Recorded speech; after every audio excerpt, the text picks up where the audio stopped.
Hello అండి, నేను మీ ధన. Welcome back to ధనాస్ life style. నేను మా ఇంట్లో గోంగూర చికెన్ పచ్చడి పెట్టానండి. చాలా బాగా కుదిరింది. సమ్మర్ వచ్చేసిందంటే అందరి ఇళ్లలో పచ్చళ్ళు పెట్టుకోవడంలో హడావుడిగా ఉంటారు. అందులో మామిడికాయ పచ్చడిని అయితే మరీ స్పెషల్గా పెట్టుకుంటూ ఉంటారు.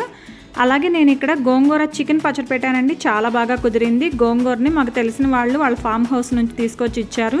చాలా ఫ్రెష్గా ఉందండి. ఇంకా గోంగూరని చూడంగానే నాకైతే గోంగూర చికెన్ పచ్చడి పెట్టేద్దాం అనిపించింది. ఇంకా అనుకోవడం ఆలస్యం.